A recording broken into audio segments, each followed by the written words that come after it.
네, 그럼 이번엔 남해안 발전이 지역의 산업과 경제에 어떤 영향을 미칠지 좀 더 자세히 얘기 나눠보겠습니다. 네, 현장 스튜디오에 경남연구원 남종석 연구위원 나오셨습니다. 연구위원님, 우선 남해안의 경제적, 산업적 성장 가능성 얼마나 된다고 전망하십니까? 남해안권은 전통적으로 조선, 자동차, 기계, 철강, 석유화학 산업 등 우리나라 전통 제조업이 중심으로 위치해 있는데 최근 몇 년 동안 많은 부침을 겪고 있는 건 사실입니다.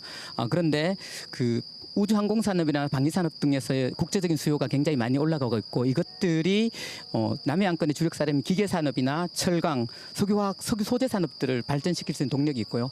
또 한 가지 그 앞에서도 나왔듯이 재생에너지 같은 경우는 지금 전 세계적인 탈탄소화 분위기 속에서 재생에너지가 있는 곳에 에너지 다소비형 산업들이 가는데 이 에너지 다소비형 산업들 AI라든가 그다음 디지털 센터 그리고 반도체 같은 것들을 그런 기업들을 유치하는 데 있어서 굉장히 중요합니다. 우리 남해안권은 바다와 육지에 넓은 육지가 있기 때문에 그런 재생에너지를 발전시킬 수 있는 공간이 많고 또한 거기에 따른 인프라가 구축되어 있기 때문에 앞으로 성장 가능성이 매우 높다고 할 수 있습니다. 말씀하신 대로 남해안의 잠재력이 무궁무진한데 과도한 규제가 발목을 잡고 있다 이런 지적도 있죠.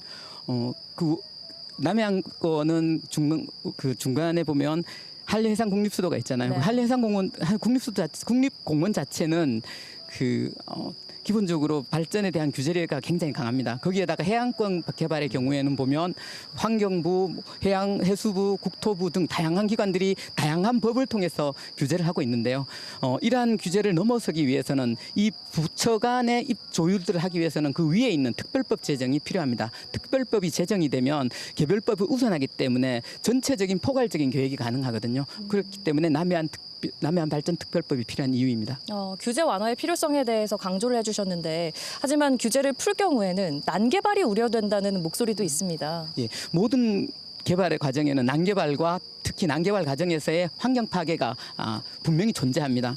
다만 현재 개별적인 사업들이 근데 풍력단지 조성이라든가 제5 해상국도 건설이랑 이런 거대한 프로젝트가 진행됐을 때도 마찬가지로 일정 부분 환경 피해는 있을 수밖에 없는데 환경은 복원력이 굉장히 강합니다. 다만 이 계획들이 전체적인 계획 속에서 일관된 원칙에 따라 이루어져야만 그리고 전문가들의 조언이나 이런 걸 통해서 환경 피해를 최소화하는 방안으로 되었을 때에는 성장과 함께 환경도 보존될 수 있고 빠른 생태계 복원도 가능한 그런 요소이기 때문에 발전과 혹은 개발과 환경 보존이라는 것이 완전히 대립되는 것은 아닙니다. 말씀하신 대로라면 난개발을 막고 또 정부의 어떤 균형 발전 계획에 발을 맞출 어떤 종합적인 계획을 세울 기관이 필요하다 이렇게 해석이 되는데요. 예, 특별법 자체에도 보면 남북권 개발청에 대한 건설 필요성이 제한되어 있거든요.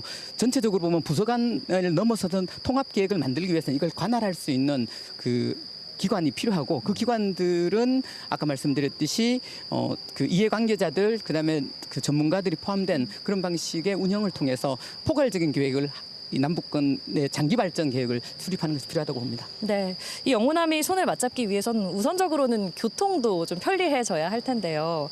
최근 남해안 주요 섬과 섬을 잇는 남해안 해상국도가 추진되고 있는데 어떤 역할을 할 거라고 예상하십니까? 가장 크게는 일단 섬 지역에 살고 있는 분들이 대도시로의 접근성을 굉장히 높이는 측면들이 있고 생활의 편리가 가장 크겠지만 또 한편으로는 지금 남해안권 자체를 잇는 게 남해고속도로밖에 없는데 해상국도가 만들어지면 물류가 훨씬 더 효율적으로 될 것이고 물류 비용이 굉장히 줄어들 것이고요. 사실 남해안권이라는 것은 크게 보면 포항 포스코에서부터 여수산단의 석유화학단지까지 연결된 전체적인 중화공업단지거든요. 그런 점들에서 보면 물류가 굉장히 중요한 성장 동력이 될 수 있는데 지금까지는 약간 분리되었던 측면들이 있습니다. 이 점들을 더 통합함으로써 장기 발전에서 남북권 전체의 장기 발전에 큰 도움이 될 거라고 생각합니다. 네, 남해안이 대한민국의 하나의 경제 축이 또 될 수 있겠죠. 오늘 말씀도 잘 들었습니다. 고맙습니다.